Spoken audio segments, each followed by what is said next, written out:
تکبر کا مطلب ہوتا ہے کہ دوسرے آدمی کو حقیر سمجھنا،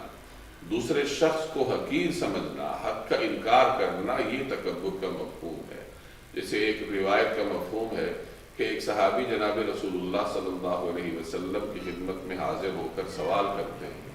کہ یا رسول اللہ، ہم میں سے بسا اوقات کوئی شخص یہ چاہتا ہے کہ اس کا لباس اچھا ہو، اس کی سواری اچھی ہو۔ ان کے سوال کا مقصد یہ تھا کہ کہیں یہ چیزیں تکبر کے زمرے میں تو نہیں آتی۔ تو رسول اللہ صلی اللہ علیہ وسلم نے جواب دیا جس کا مفہوم یہ ہے کہ یہ تکبر نہیں ہے، بلکہ یہ تو جمال ہے، اور اللہ تعالیٰ جمیل ہے، وہ جمال کو پسند کرتا ہے۔ یعنی یہ چیزیں تکبر کے زمرے میں نہیں آتی، یہ تو جمال پسندی ہے، اور اللہ تعالیٰ جمال پسندی کو پسند کرتا ہے کہ ایک آدمی اللہ کی نعمت کو استعمال کرے۔ مزید آپ نے فرمایا کہ تکبر یہ ہے کہ کسی کو کمتر سمجھا جائے اور حق کا انکار کیا جائے۔ اب خلاصہ یہ نکلا کہ ایک آدمی اگر اچھا لباس پہنتا ہے،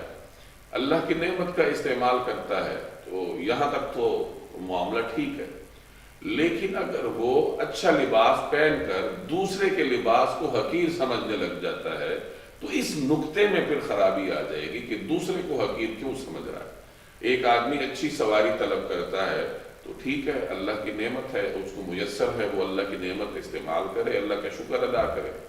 لیکن اگر وہ اچھی سواری اس کو دوسروں کی سواریوں کو حقارت کے نگاہ سے دیکھنے پر مجبور کرتی ہے، پھر یہاں سے معاملے میں خرابی آ جاتی ہے اور معاملہ تکبر کی طرف چلا جاتا ہے۔